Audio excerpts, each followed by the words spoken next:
1,002 millibars. That is the deepest this storm ever got. 1,002 millibars. On an ordinary July afternoon, the air pressure over New Orleans sits near 1,013. So at her strongest, Tropical Storm Bertha was an 11 millibar dent in the atmosphere. 11. That is barely a storm at all by the numbers. And yet Bertha put a landfall on the Louisiana coast yesterday afternoon. She has a tropical storm warning stretched west along the coastline into upper Texas. She is the second named system of an Atlantic season that NOAA forecast would run below normal. And today she's going to die inland over Texas. Here is the part that matters. And it is the reason I'm making this video instead of a 2-minute update. The thing that killed Bertha did not leave with her. It is still sitting there.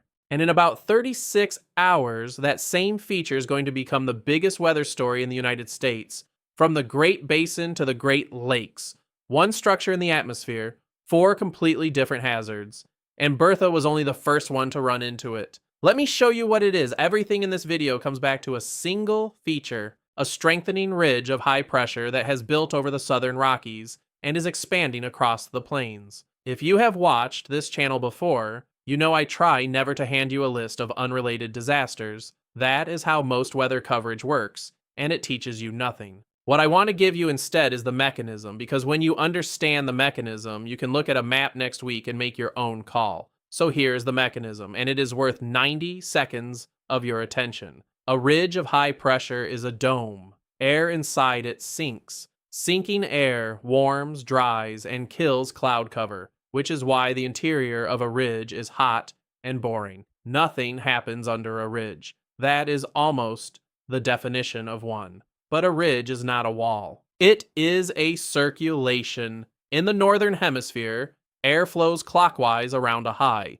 which means the ridge has a rim and the rim is moving. And every single thing I'm going to show you today is happening on that rim. I am going to call it the rim for the rest of this video because you are going to see it 4 times and I want you to recognize it each time. On the southern rim of this ridge, the clockwise flow means winds aloft blowing from east to west. That easterly flow is what has been shoving Bertha steadily westward across the northern Gulf. It is also, and this is the part almost nobody has connected, what tore her apart from above. Inside the ridge, under the lid, the sinking air is rebuilding a heat event that reloads over the Great Basin and the northern plains on Friday. On the northern and eastern rim, that same clockwise circulation turns into a fast northwesterly flow that runs from the Dakotas down toward the Ohio Valley.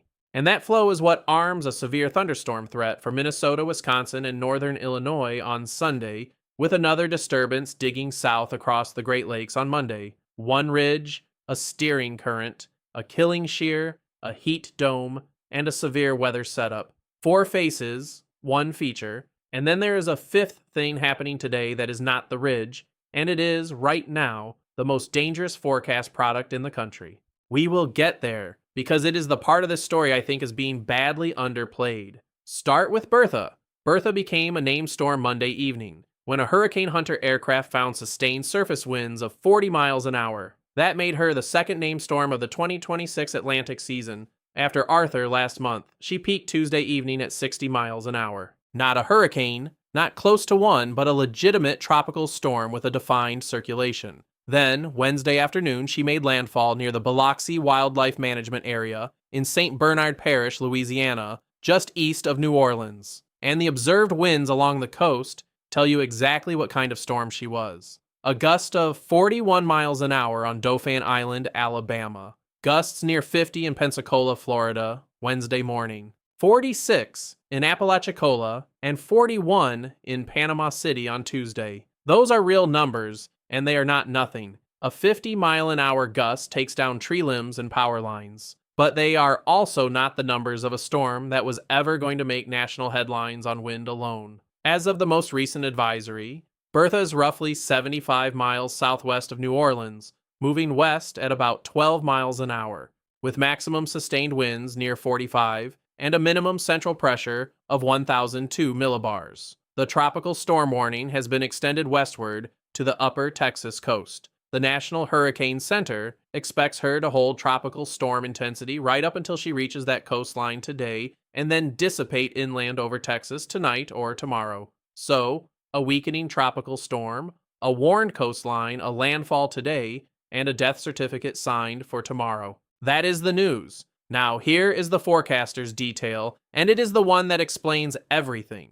Through essentially her entire life, Bertha's thunderstorms have been displaced well to the southwest of her center of circulation. If you only read the headline numbers, that sentence means nothing. If you understand what a tropical cyclone actually is, that sentence is the whole autopsy. We have been trained to grade tropical systems by one number: maximum sustained wind. 45 miles an hour. 60, Category 3. It is the number in every headline, and it is genuinely useful for one specific thing: estimating wind damage. But it is a result, not a cause. It is the readout at the end of a process. And if you want to know what a storm is about to do, the readout is the wrong place to look. Here's what a tropical cyclone actually is. In one paragraph, it is a heat engine. Warm ocean water evaporates. That water vapor rises, and when it condenses into cloud droplets thousands of feet up, it releases the heat it took to evaporate in the first place. Latent heat. That release warms a column of air high above the surface. Warm air is less dense, so it weighs less, so the pressure at the surface underneath that column drops. Lower surface pressure pulls in more air from the surroundings. That inflowing air picks up more moisture off the ocean, rises, condenses, releases more heat, and drops the pressure further. That is the loop. Evaporation, condensation, warming aloft, falling pressure at the surface, stronger inflow, more evaporation. A hurricane is that loop running away with itself. And there is one structural condition the loop requires. The thunderstorms have to sit directly on top of the surface low. The engine and the drivetrain have to be bolted together. The heat has to be released in the column immediately above the pressure minimum, or it does not lower that pressure minimum at all. Wind shear is the change in wind speed and direction with height.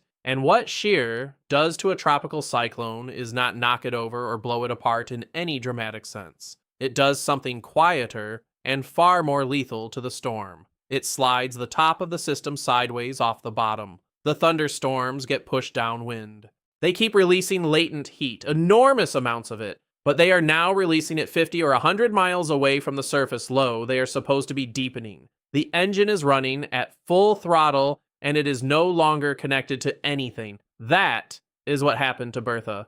Every hour of her life, her convection was being shoved southwest, away from her center. She spent 3 days trying to bolt herself back together and never managed it. 60 miles an hour was as far as that got her. And now, the connection I want you to hold on to. The wind doing the shoving was the ridge. Clockwise flow around high pressure means easterly winds along its southern flank. Bertha has been sitting on the southern flank of a strengthening upper level, high anchored over the southern Rockies. That easterly flow aloft did two things at once with the same air. It pushed the whole system west. That is her track. The reason she went toward Texas instead of curving north into the southeast. And it pushed her thunderstorms west faster than it pushed her center. That is her shear. The reason she never became anything. The steering current and the murder weapon were the same wind. That is not a metaphor. That is one field of moving air doing both jobs.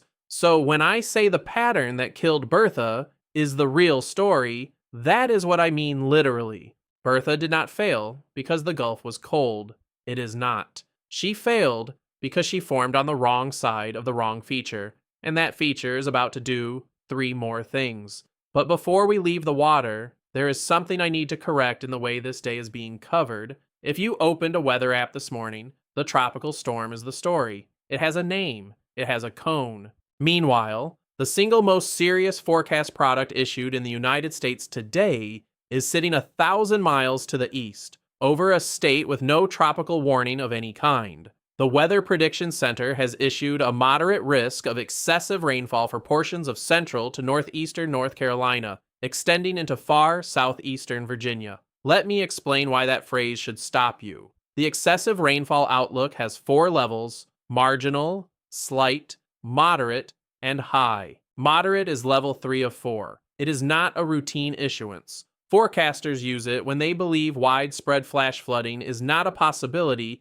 but an expectation. High risk, level 4, is issued a handful of times a year and is reserved for catastrophic life-threatening events. A moderate risk is the tier directly below that, and it was drawn this morning over the Raleigh and Rocky Mount corridor and into Hampton Roads. Here is what is producing it. A strong frontal boundary is draped across Virginia, and it has essentially stopped moving. Along that stalled front, an anomalously moist airstream is being drawn northeastward out of the Gulf, and the storms firing along it are doing the specific thing forecasters fear most. They are training. Training means individual thunderstorm cells forming at roughly the same point and moving along roughly the same track, one after another, like rail cars passing over the same section of rail. Each individual cell might last 40 minutes. But if 12 of them cross the same county in sequence, that county does not receive 40 minutes of rain. It receives 8 hours of it. This is why rainfall totals and rainfall rates are different problems. 3 inches over 12 hours is a wet day. 3 inches in 90 minutes over ground that is already saturated is water moving through a place it does not normally move through. A road cut, a creek that is usually 18 inches deep, an underpass. And I want to be careful and precise about one thing here, because I have already seen it stated wrongly today. It is tempting to draw a straight line from Bertha to the North Carolina flooding. Tropical storm in the Gulf moisture flooding the Carolinas. It writes itself. That is not what the Weather Prediction Center is saying. WPC attributes the moisture to the Gulf, not to Bertha specifically. The honest version is this. A tropical system sitting over the northern Gulf does raise the moisture content of the air mass in that region, and some of that air mass is being pulled north. But the mechanism producing this flood risk is the stalled front over Virginia, not Bertha. The front is doing the lifting. The front is the reason the storms keep forming in the same place. If Bertha had never existed, that front would still be stalled, and that moisture would still be streaming north. So do not let anyone sell you a tidy causal chain here. The two things share an ocean. They are not the same event. That distinction matters practically too. When Bertha dissipates tonight, the North Carolina flood threat does not dissipate with her. It ends when the front moves, and stalled fronts, by definition, are in no hurry. Now back to the ridge because it has 2 more moves. Friday, the heat reloads. The Weather Prediction Center notes that hazardous heat is continuing across the southern tier, and this is the forward-looking part, building over the Great Basin and the northern plains on Friday. This is the ridge doing the one thing ridges do best. Under the dome, air sinks. Sinking air compresses, and compressed air warms. Cloud cover gets suppressed, so nothing blocks the sun. Same ground, heated day after day, with no frontal passage to reset it. I have said this before on this channel, and I'm going to keep saying it, because it is the single most consistently ignored number in heat coverage. The afternoon high is not the number that kills people. The overnight low is. Your body clears accumulated heat during the cool hours. That is when your core temperature comes back down, your cardiovascular system stops working overtime, and you reset for the next day. When the overnight low stalls in the mid to upper 70s, that recovery window never opens. You start each day already behind, and the deficit compounds. That is the mechanism behind the 1995 Chicago heat wave and behind the 2021 Pacific Northwest heat dome, and in both cases it was the nights, not the afternoons, that produced the death toll. So on Friday and through the weekend, if you are in the Great Basin or the Northern Plains, watch your overnight lows. That is your number. Sunday and Monday, the Eastern Rim goes to work. Here is where the Storm Prediction Center's medium-range outlook gets interesting. SPC is advertising enhanced northwesterly flow aloft, spreading across the upper Midwest into the Ohio Valley on Sunday and Monday, explicitly described as sitting on the eastern periphery of a strong upper ridge over the plains. That is our ridge. Same feature. Northern and eastern rim. Northwesterly flow aloft is a specific and productive setup.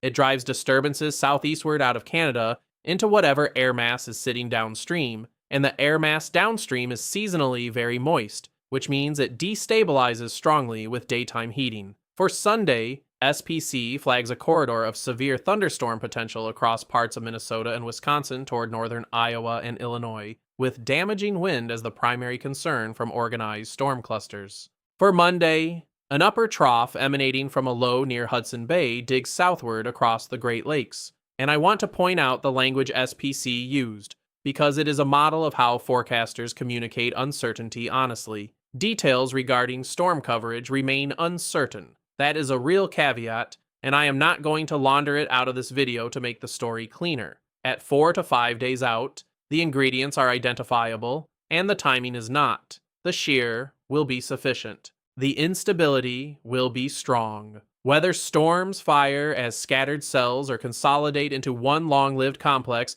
is the difference between a nuisance and a damaging wind event. And nobody knows that yet on Thursday. What is not uncertain is the pattern. The ridge is there, the rim is running, and the disturbances are lining up to ride it. Anytime a single feature does this much at once, the same claim shows up in comments. That the ridge was built, that the storm was steered, that somebody is running this. I want to take it seriously enough to actually answer it, because the intuition underneath is not stupid. It genuinely does look coordinated. 4 hazards, 1 week, 1 structure. Your brain is built to find agency and patterns, and this pattern is real. I just spent 15 minutes demonstrating that it is real, but the answer is an energy argument, and the energy argument is not close. The ridge we have been discussing spans a region on the order of 1 million square miles and extends several miles up through the atmosphere. Building and maintaining a thermal structure that size is a continuous process of solar heating and large-scale subsidence operating over weeks. The energy budget involved is orders of magnitude beyond total human electrical generation, not a factor of 2, not a factor of 10. There is no facility, no antenna array, no aircraft fleet that deposits energy into the atmosphere at that scale. Cloud seeding is a real technology, and it does a real small thing. Under narrow conditions, it can nudge additional precipitation out of a cloud that already exists and is already close to raining. It cannot build a continental ridge. It cannot set the sign of the wind shear over the Gulf of Mexico. It cannot stall a front over Virginia. The connections in this video are meteorological. They are also completely ordinary. This is what a summer ridge does every year. This one just happens to be well positioned to do 4 things we can watch simultaneously. There is a second claim worth answering, and this one is more interesting because it involves a real apparent contradiction. NOAA forecast a below normal Atlantic hurricane season for 2026. We are in July with 2 named storms. Some people read that as the forecast already failing. It is not, and understanding why is genuinely useful. A seasonal outlook forecasts counts. How many named storms, how many hurricanes, how many majors over the whole season. It does not forecast impacts, and it says nothing about any individual storm. A below normal season is not a quiet season. It is a season with fewer entries in the ledger. The example that should end this argument forever, 1992 was a below normal Atlantic season by count. It produced Hurricane Andrew. The number of storms and the damage they do are close to independent variables. Every season is decided by where the storms that do form happen to go. So, 3 concrete things to watch over the next 24 to 72 hours. 1. Whether Bertha holds tropical storm intensity to the upper Texas coast or drops below 39 miles an hour before she gets there. It changes almost nothing about the impacts, but it tells you whether the shear won early or whether she had a little more left than forecast. Watch the advisories at 5, 11, 5, and 11 Eastern. 2. Whether the Weather Prediction Center holds, expands, or trims that moderate risk over North Carolina at the next update. A moderate risk that expands northeast into more of Hampton Roads is the version of this day that ends up on the evening news. 3. Whether the Storm Prediction Center brings that Sunday corridor forward into the Day 3 outlook with a defined slight risk. That is the moment a medium-range signal becomes a forecast, and it is the tell for how seriously to take the weekend from Minnesota through Illinois. And if you are in the path of any of this, the practical part, central and eastern North Carolina and southeastern Virginia. This is a flash flood day. The overwhelming majority of flood deaths in this country happen in vehicles, and almost all of them happen to people who thought the water crossing the road was shallower than it was. If you cannot see the pavement, you do not know what is under it. Turn around. Upper Texas coast. At 45 miles an hour, the wind is a nuisance and the water is not. Coastal flooding and heavy rain are the reason the warning exists. Great Basin and Northern Plains from Friday.